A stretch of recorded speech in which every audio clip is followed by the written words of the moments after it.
নমস্কার বন্ধুরা, সকলকে স্বাগত আমার ইউটিউব চ্যানেল বরুণ নস্করে। এই দুদিন ধরে আমি তোমাদের উচ্চ মাধ্যমিক পরীক্ষা ইতিহাসের জন্য দুটি বড় প্রশ্ন নিয়ে আলোচনা করেছিলাম। ঠিক আজকেও আমি তোমাদের সামনে হাজির হয়েছি উচ্চ মাধ্যমিক পরীক্ষারই এডুকেশন সাবজেক্ট অর্থাৎ শিক্ষা বিজ্ঞানের তোমাদের যে 4 মার্কসের যে প্রশ্ন অ্যাটেন্ড করতে হবে সেই 4 মার্কসের দুটি প্রশ্ন নিয়ে আজকে আমি তোমাদের সামনে সেই 4 মার্কসের দুটি প্রশ্ন নিয়ে আলোচনা করব, যেগুলো এবারে 2025 সালের উচ্চ মাধ্যমিক পরীক্ষা জন্য খুবই গুরুত্বপূর্ণ এবং আশা করছি এই দুটি প্রশ্নই উচ্চ মাধ্যমিক 2025 সালের পরীক্ষায় আসবে। তাহলে চলো দেখা যাক উচ্চ মাধ্যমিক 2025 সালের পরীক্ষার জন্য গুরুত্বপূর্ণ প্রশ্নগুলি। প্রথম প্রশ্ন, মুক বধির শিশুদের শিক্ষার পদ্ধতি সংক্ষেপে লেখো। উত্তর, শিক্ষার পদ্ধতি মুক ও বধির ছেলেমেয়েদের মধ্যে যারা আংশিকভাবে বধির তাদের পড়াশোনার ক্ষেত্রে প্রতি সহায়ক যন্ত্র ব্যবহার করলে এবং তাদের যথাযথ প্রশিক্ষণ দিলে তারা স্বাভাবিক ছেলেমেয়েদের মতো কথাবার্তা বলতে এবং শুনতে পারে। কিন্তু যারা সম্পূর্ণরূপে মূক ও বধির তাদের জন্য নিম্নলিখিত শিক্ষাদান পদ্ধতি প্রয়োগ করা হয়। তাহলে প্রথমে কি বলছে, মূক বধির ছেলেমেয়েদের মধ্যে যারা আংশিক অর্থাৎ কিছুটা শুনতে পায় এবং কিছুটা হালকা হলেও কথা বলতে পারে তাদের ক্ষেত্রে এক ধরনের যন্ত্র ব্যবহার করা হয়। তার ফলে তারা কি স্বাভাবিক ছেলেদের মতো কথাবার্তা বলতে পারে এবং শুনতে পারে। কিন্তু যারা একদম সম্পূর্ণরূপে মূক ও বধির অর্থাৎ যারা একবারে সম্পূর্ণরূপে কালা এবং বোবা তাদের জন্য কিছু শিক্ষাদানের পদ্ধতি এখানে প্রয়োগ করা হয়। প্রথম পদ্ধতি হচ্ছে ওষ্ঠপাঠন। বক্তার কথা বলার সময় তার ঠোঁটের নড়াচড়া দেখে কথা বা ভাব বুঝতে পারাকে ওষ্ঠপঠন বা ফাঁক পঠন বলা হয়। মূক ও বধির ছেলেমেয়েরা বক্তার মুখের সাময়িক পরিবর্তন, নড়াচড়া ইত্যাদি লক্ষ্য করে বক্তার কথা বোঝার চেষ্টা করে থাকে। পরে একইভাবে ঠোঁটের সঞ্চালন দেখে তারা ভাষা শিখে থাকে। এই পদ্ধতির আরেক নাম মৌখিক পদ্ধতি। এর প্রবর্তক হলেন জুয়ান পাবলো বর্নে। তাহলে কি বলছে প্রথমে ওষ্ঠপাঠনে, যে বক্তার কথা বলার সময় অর্থাৎ যে কথা বলছে তার কথা বলার সময় ঠোঁটের যে নড়াচড়া হয় সেই নড়াচড়ার কথা দেখে বা ভাব বুঝতে পারাকেই বলা হচ্ছে ওষ্ঠপাঠন বা বাক পাঠন। আচ্ছা, মুক বধির ছেলেমেয়েরা বক্তার সেই মুখের সামগ্রিক যে পরিবর্তন অর্থাৎ ঠোঁটের যে নড়াচড়া সেগুলো লক্ষ্য করে এবং বক্তার কথা বোঝার চেষ্টা করে থাকে। পরে একইভাবে ঠোঁটের যে সঞ্চালন অর্থাৎ ঠোঁট কতটা ফাঁকা হচ্ছে, কতটা উঠছে নামছে, কিভাবে যাচ্ছে সেই থেকেই তারা ভাষা শিখে থাকে। এই পদ্ধতির আরেকটা নামই হচ্ছে মৌখিক পদ্ধতি, আর এর প্রবর্তক হলেন জুয়ান পাবলো বর্নে। পরবর্তী পয়েন্ট হচ্ছে আঙুলের দ্বারা বানান শেখা। যেসব ছেলেমেয়েরা সম্পূর্ণরূপে বধির তারা মনের ভাব প্রকাশের জন্য আঙুল সঞ্চালনের সাহায্য নেয়। তাদের এই বিষয়ে উপযুক্ত প্রশিক্ষণ দেওয়া হয়। আঙুল চালনের মাধ্যমে এই ছেলেমেয়েরা অক্ষর, শব্দ, বাক্য, বানান লেখা সহজে শেখানো যায়। এই চালন পদ্ধতির প্রবর্তক হলেন পেরিয়র। ভারতে এই পদ্ধতি করপল্লবী নামে পরিচিত। তাহলে কি বলছে, যেসব ছেলেমেয়েরা একদম সম্পূর্ণরূপে বধির তারা ভাব প্রকাশের জন্য কি করে, আঙুল চালান অর্থাৎ আঙুল দিয়ে একটু অক্ষর সরিয়ে সরিয়ে এক ধরনের পদ্ধতি আছে যাকে আঙুল চালান বলে বা আঙুল সঞ্চালন যাকে বলা হচ্ছে, সেই আঙুল চালান পদ্ধতির সাহায্য নেয়। তাদের এই বিষয়ে উপযুক্ত প্রশিক্ষণও দেওয়া হয়ে থাকে। অর্থাৎ এই যে আঙুল চালান পদ্ধতি, সেই পদ্ধতির জন্য তাদের উপযুক্ত প্রশিক্ষণ দেওয়া হয়। আঙুল চালানের মাধ্যমে এই ছেলেমেয়েরা অক্ষরগুলো, শব্দ, বাক্য, বানান এগুলো কিভাবে লিখতে হয় সেইগুলো সম্পর্কে তারা সহজে তাদেরকে শেখানো হয়।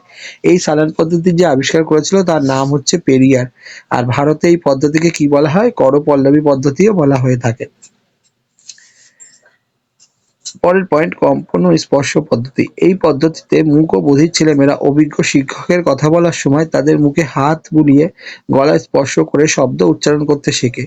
কম্পন স্পর্শ পদ্ধতিটি আবিষ্কার করেন কোটি অ্যালকন এবং সোফিয়া অ্যালকন। তাহলে কি বলছে, এই পদ্ধতিতে মূক ও বধির ছেলেমেয়েরা অর্থাৎ কালা এবং বোবা ছেলেমেয়েরা অভিজ্ঞ শিক্ষকের যে শিক্ষক তাদের পড়াচ্ছে তাদের পড়ানোর সময় বা কথা বলার সময় তাদের যে মুখে হাত বোলায়, গলায় স্পর্শ করে দেখে শব্দ উচ্চারণ করতে শেখে।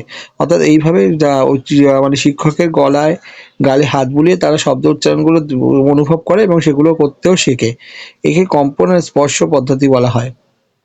আর এটা আবিষ্কার করেছিলেন কোটি অ্যালকন এবং সোফিয়া অ্যালকন। পরবর্তী হচ্ছে শ্রবণ সহায়ক পদ্ধতি। এই পদ্ধতিতে মূল মূলত আংশিকভাবে বধির ছেলেমেয়েদের পড়ানোর জন্য ব্যবহৃত হয়। উচ্চ শক্তি সম্পন্ন শ্রবণ সহায়ক যন্ত্রের সাহায্যে আংশিক বধিরদের বধিরতা অনেকটা দূর করা যায়। অর্থাৎ যারা আংশিকভাবে শুনতে পায় না বা বলতে পারে না তাদের ক্ষেত্রে এক ধরনের যন্ত্র যেটা কানে ব্যবহার করা হয়, তাই বলছে উচ্চ শক্তি সম্পন্ন এই শ্রবণ সহায়ক যন্ত্রের সাহায্যে আংশিক বধিরদের বধিরতা অনেকটা দূর করা যায়। পরের পদ্ধতি হলো দর্শন ভিত্তিক পদ্ধতি। এখানে বলছে মুখ বধির ছেলে মেয়েদের দর্শন ভিত্তিক পদ্ধতিতে মনের ভাব প্রকাশের প্রশিক্ষণ দেওয়া হয়। এটি কয়েকটি প্রতীক ব্যবহার করা হয়। শিক্ষক মুখ ও বধির ছেলে মেয়েদের এইসব প্রতীকের ব্যবহার শিখিয়ে দেন। তারা আয়নার সামনে দাঁড়িয়ে শিক্ষকদের মতো মুখভঙ্গি করে শব্দ উচ্চারণ করার চেষ্টা করে এবং ধীরে ধীরে তা আয়ত্ত করে। উপরোক্ত পদ্ধতিগুলির দ্বারা মুখ ও বধিরদের শিক্ষাদান করতে গেলে বিশেষ প্রশিক্ষণপ্রাপ্ত ধৈর্যশালী শিক্ষক শিক্ষিকার প্রয়োজন হয়। বর্তমানে উন্নত প্রযুক্তির মাধ্যমে এই ধরনের ছেলেমেয়েদের ভাষা বিকাশ ও পাঠদানের জন্য গবেষণা চলছে। তাহলে কি বললো? মুখ বধির ছেলে মেয়েদের দর্শন ভিত্তিক পদ্ধতি, অর্থাৎ দেখা, দর্শন মানে দেখা, সেই পদ্ধতিতে মনের ভাব প্রকাশের জন্য একটা প্রশিক্ষণ দেওয়া হয়। এতে কয়েকটি প্রতীকের ব্যবহার করা হয়, অর্থাৎ কোনো প্রতীক বা চিহ্নের ব্যবহার করা হয়। শিক্ষক মুখ বধির ছেলে মেয়েদের এইসব প্রতীকের ব্যবহার আগে থেকে শিখিয়ে দেন। তারা আয়নার সামনে দাঁড়িয়ে শিক্ষকের মতো শিক্ষক যেভাবে মুখের অভিনয় করছে বা মুখাভঙ্গি করছে সেইভাবে তারাও করতে লাগে, করে তারা শব্দ উচ্চারণ করার চেষ্টা করে এবং ধীরে ধীরে সেগুলো তারা অর্থাৎ নিজেদের আয়ত্তে নিয়ে আসে। উপরোক্ত পদ্ধতিগুলির দ্বারা মুখ বধিরদের শিক্ষাদান করতে গেলে বিশেষ প্রশিক্ষণপ্রাপ্ত ধৈর্যশীল শিক্ষক শিক্ষিকার প্রয়োজন হয়। অর্থাৎ যেসব শিক্ষক শিক্ষিকার ধৈর্য আছে সেরকম ধরনের শিক্ষক ও শিক্ষিকা এদের জন্য প্রয়োজন হয়। বর্তমানে উন্নত প্রযুক্তির মাধ্যমে এই ধরনের ছেলে মেয়েদের ভাষা বিকাশ ও পাঠদানের জন্য গবেষণা চলছে। পরের একটি প্রশ্ন তোমাদেরকে বলবো, যেটা হচ্ছে সর্বশিক্ষা অভিযানের মূল উদ্দেশ্যগুলি লেখো। বলছে 1986 সালের জাতীয় শিক্ষানীতি এবং 1992 সালের ওই শিক্ষানীতির সংশোধিত লক্ষ্য অনুযায়ী যেসব সিদ্ধান্ত গ্রহণ করা হয়েছিল সেগুলোর মধ্যে সবচেয়ে গুরুত্বপূর্ণ সিদ্ধান্ত ছিল 6 থেকে 14 বছর বয়স পর্যন্ত আমাদের দেশের সমস্ত শিশুকে ব্যবহার উপযোগী এবং নির্দিষ্ট মানসম্পন্ন ন্যূনতম আবশ্যিক শিক্ষার 8ম শ্রেণীভুক্ত করা। অর্থাৎ প্রত্যেক শিশুকে অন্তত 8ম শ্রেণী পর্যন্ত শিক্ষা দান করতে হবে। এই লক্ষ্য অনুযায়ী কেন্দ্রীয় সরকার 2000 সালে সর্বশিক্ষা অভিযানের নামে একটি প্রকল্প চালু করেন। 2010 সালকে যারা সর্বশেষ সীমায় ধরা হয়েছিল, অর্থাৎ 2010 সালের মধ্যে সব মানুষের জন্য শিক্ষা, সেই অভিযান চালানো হয়েছিল এবং তাকে একটা সময় বেঁধে দেওয়া ছিল যে 2010-এর মধ্যে সব মানুষকে শিক্ষিত করা হবে।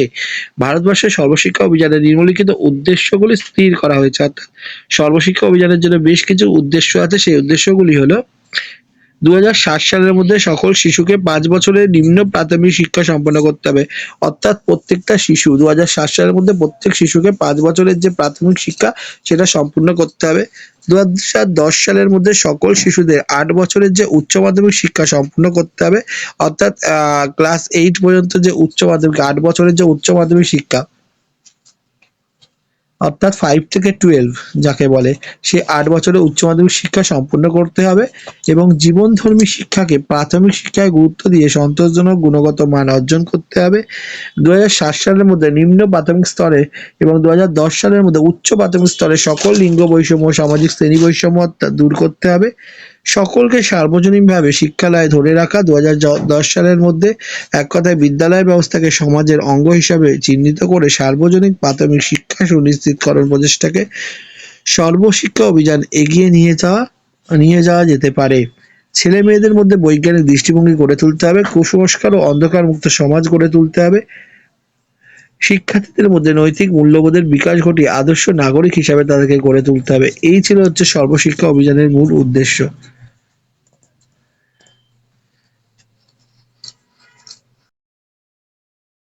তো বন্ধুরা, আমার ভিডিও তোমাদের কেমন লাগছে অবশ্যই কমেন্ট করে জানিও। আর আমার ভিডিও যদি তোমাদের ভালো লাগে তাহলে অবশ্যই আমার চ্যানেলটিকে একটি লাইক দিও ও সাবস্ক্রাইব করো।